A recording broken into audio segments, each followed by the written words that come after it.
سلام دوستان، امروز میخوام به بهانه معرفی کتاب باد باز نوشته آقای خالد حسینی یه مختصری تاریخ افغانستان رو با هم بررسی کنیم و ببینیم ملت افغانستان کجای کار رو اشتباه کرده و چی شد به این وضعیت جهنمی دچار شد.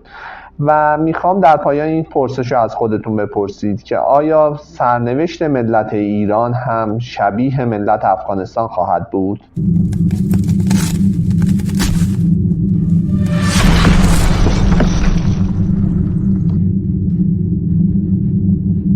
رمان باد باز تصویری از قبل و بعد از ظهور طالبان در این کشور ارائه میکنه و نشون میده تفکر متعصبانه چه بلایی سر مردم افغانستان آورده.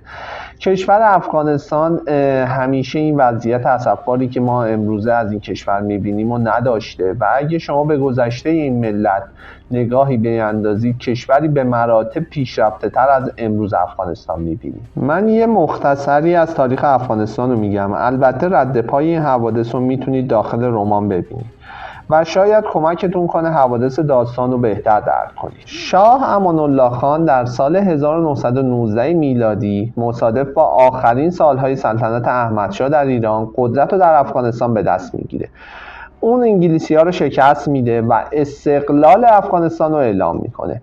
شاه امان الله خان علاقه زیادی به نوگرایی داشته و در زمان او اولین قانون اساسی افغانستان نوشته میشه و به نظامنامه امانیه معروف میشه. در زمان او تعداد زیادی از روزنامه‌ها در افغانستان مشغول به فعالیت میشن و شاه دستور میده تعداد زیادی از مدارس رو به سبک غربی در افغانستان تأسیس کنن و آموزش دوره ابتدایی رو در افغانستان اجباری میکنه و تعداد زیادی از دانشجویان رو برای ادامه تحصیل به خارج میفرسته و در یک اقدام بی سابقه 40 تن از دختران رو برای تحصیل به ترکیه میفرسته و بسیاری از آزادی‌های اجتماعی و آزادی‌های زنان در این دوره آغاز میشه. ملکه ثریا همسر شاه امان الله خان بدون حجاب در میان مردان ظاهر میشه و شاه از سایر زنان میخواد که از همسرش تبعیت کنند.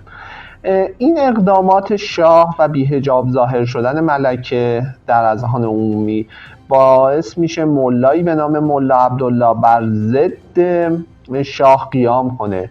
او به بالای منبر میره و در یک دستش قرآن و در دست دیگرش نظامنامه امانیه رو قرار میده و به مردم میگه کدوم را انتخاب میکنید، قانون الله و یا قانون کفریه امان الله خان رو.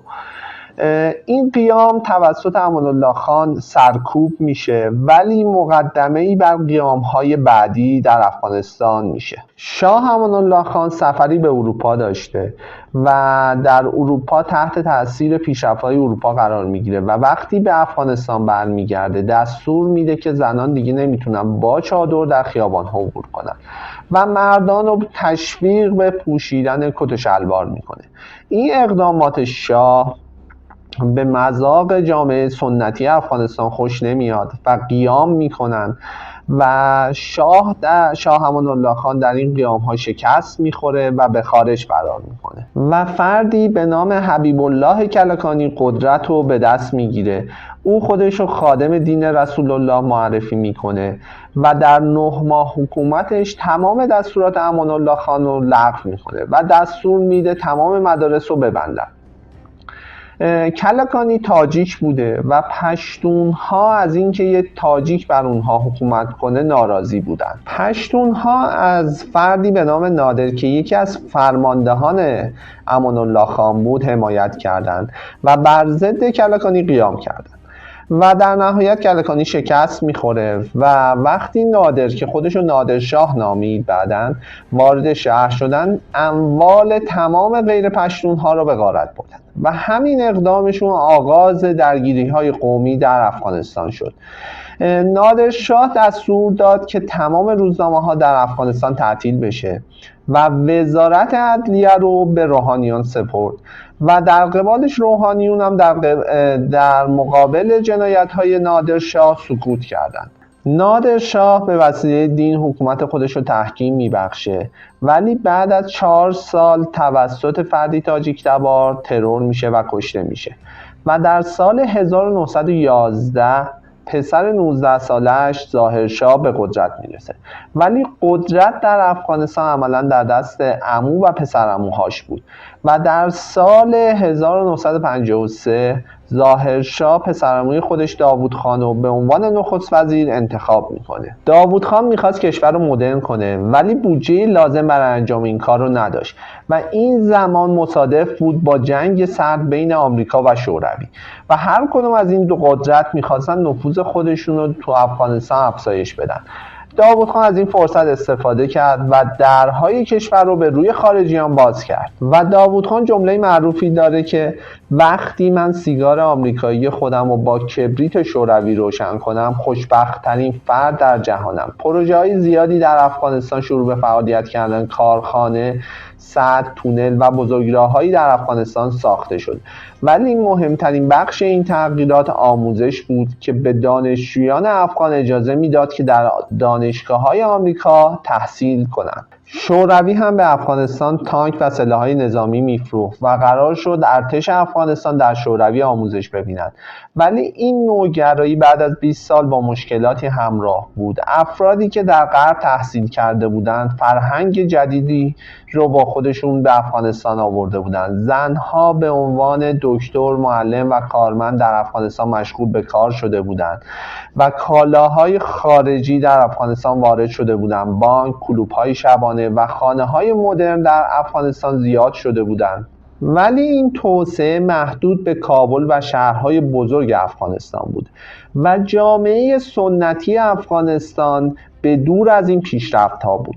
در اون زمان 3 تفکر در افغانستان بود: گروهی از نظامی‌ها که در شوروی تحصیل کرده بودند و تفکر مارکسیستی رو با خودشون به افغانستان آورده بودند و گروهی که در غرب تحصیل کرده بودند و فرهنگ غربی رو با خودشون به افغانستان آورده بودند و گروهی هم بودند که در حوزه‌های علمیه مس تحصیل کرده بودند. در سال 1341 ظاهرشاه داوود خان رو از نخست وزیری برکنار کرد و بسیاری از زندانیان سیاسی رو آزاد کرد و بسیاری از اختیارات خودش رو محدود کرد و به مردم حق اعتراض و بسیاری از آزادی ها رو بخشید و تصویب کرد که هیچ کدام از خانواده سلطنتی نمیتوانند در سیاست دخالت کنند و این اولین بار در تاریخ افغانستان بود که پادشاهی اختیارات خودش رو محدود میکنه و افغانستان تبدیل به آزادترین و پیشرفته ترین کشور منطقه شد. ولی در سال 1351 تقریباً 10 سال بعد، زمانی که ظاهرشاه در ایتالیا بود، پسرعموش داوود خان با کمک نظامیان طرفدار شوروی کودتای سفیدی انجام میده و ظاهرشاه رو از سلطنت خلع میکنه و پایان نظام پادشاهی رو در افغانستان اعلام میکنه و خودش به عنوان رئیس جمهور قدرت رو به دست میگیره. او با اینکه خودش با کمک کمونیست ها به قدرت رسیده بود، ولی بسیاری از طرفداران شوروی رو به زندان میندازه. شوروی احساس خطر میکنه و در سال 1357 حزب دموکرات خلق کودتایی انجام میده و داوود خان و 18 تن از اعضای خانواده‌اش رو در کاخ ریاست جمهوری قتل عام میکنن و در یک گور دست جمعی دفن میکنن. بعد از داوود خان، محمد ترکی قدرت رو در افغانستان به دست میگیره. در همین سال در ایران انقلاب به پیروزی میرسه. بعد از 1 سال ترکی توسط حفیظالله امین کشته میشه و قدرت و حفیظالله امین در افغانستان به دست میگیره. او در 100 روز حکومتش لیست چند هزار نفری از کشته شدگان منتشر میکنه و تقصیر این کشته شدگان رو به گردن ترکی میندازه.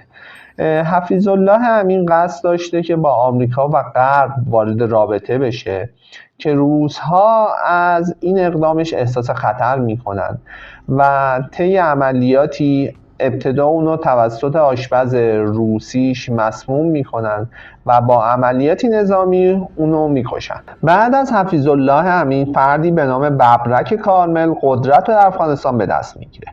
در همین زمان گروه‌های مجاهدین بر ضد حکومت قیام‌هایی انجام میدن و دولت شوروی برای اینکه بتونه از دولت کارمل حمایت کنه این کشور رو اشغال میکنه کارمل در نزد مردم افغانستان وجهه خوبی نداشت، چون از طرف شوروی حمایت میشد و در زمان او کشور افغانستان اشغال شده بود. کارمل از 1979 تا 1986 در افغانستان به مدت 6 سال حکومت میکنه، ولی روس‌ها تصمیم میگیرن دکتر نجیب الله و جایگزین اون در افغانستان کنن.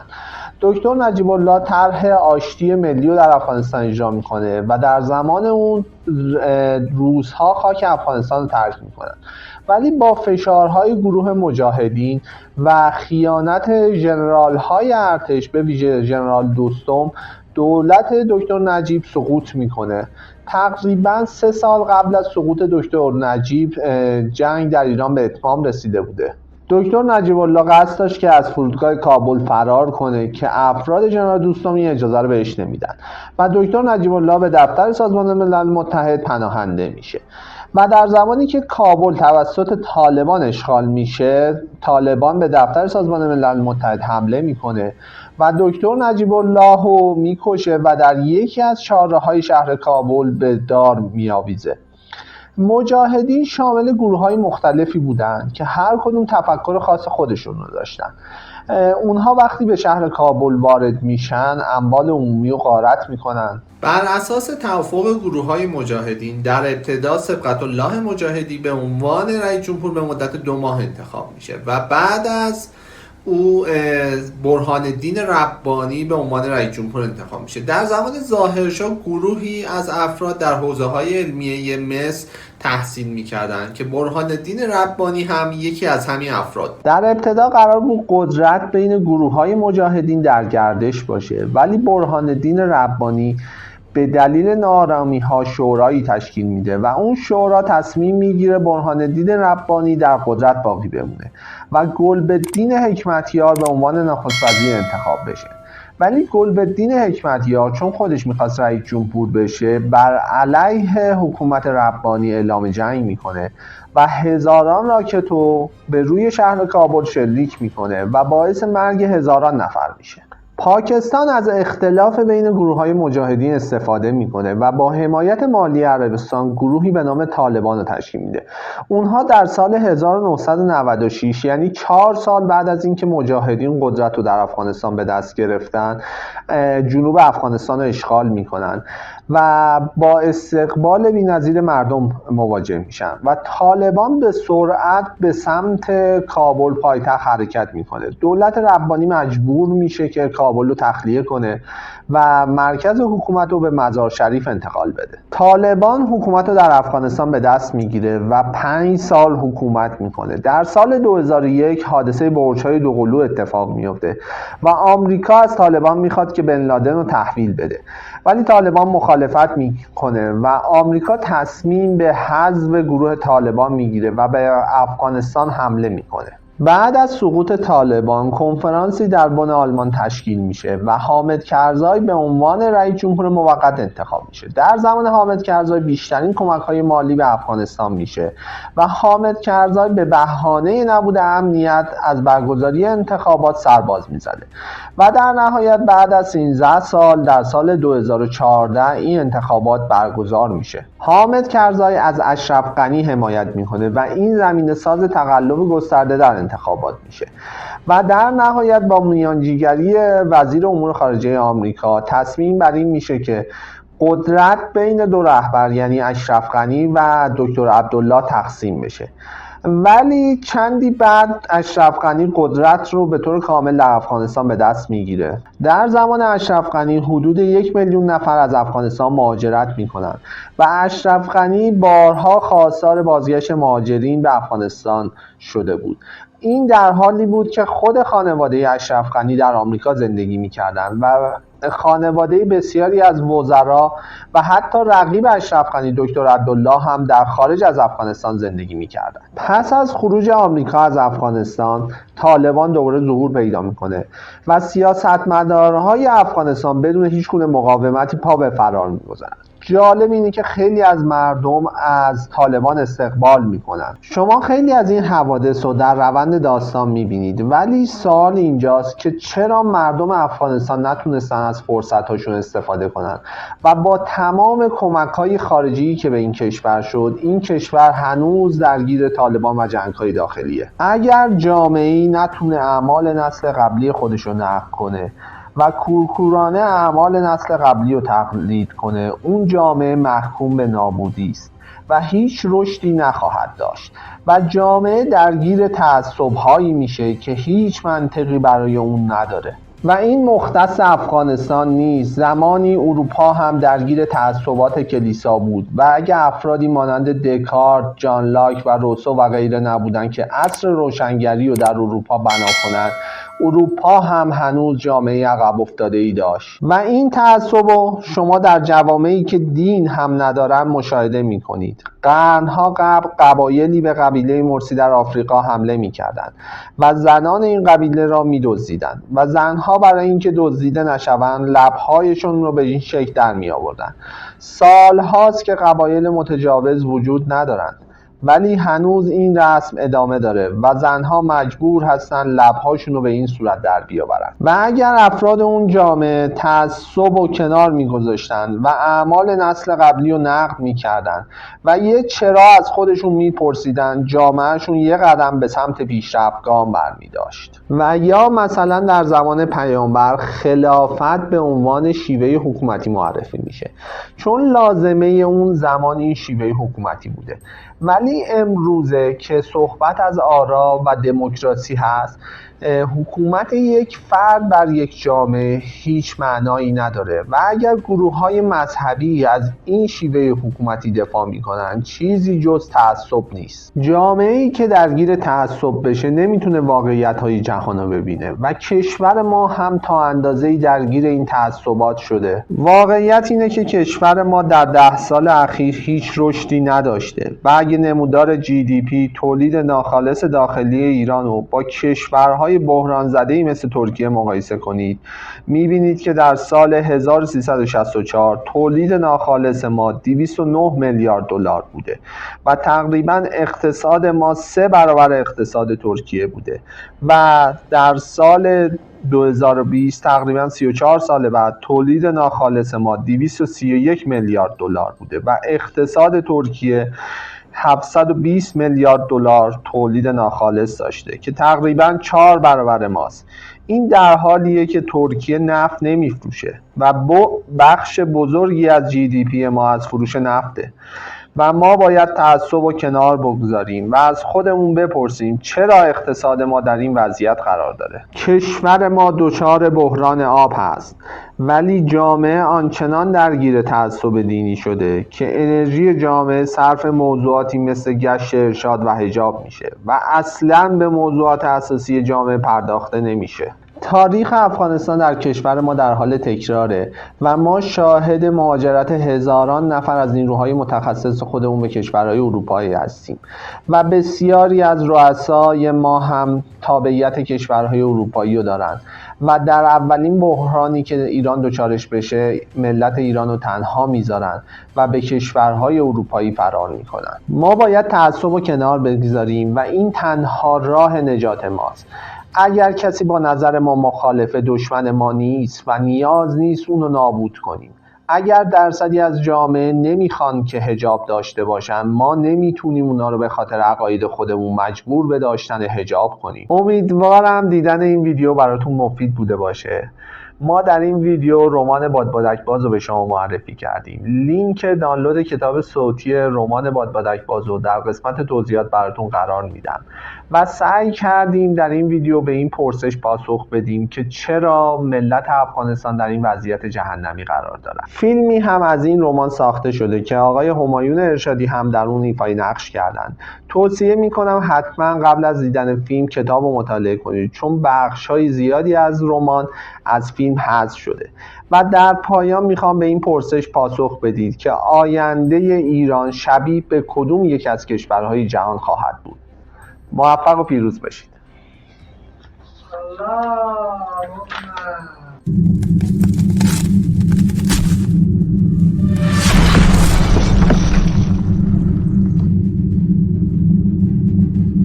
کردیم. لینک دانلود کتاب صوتی رمان میگیره از اجازمونم. بریم آقا.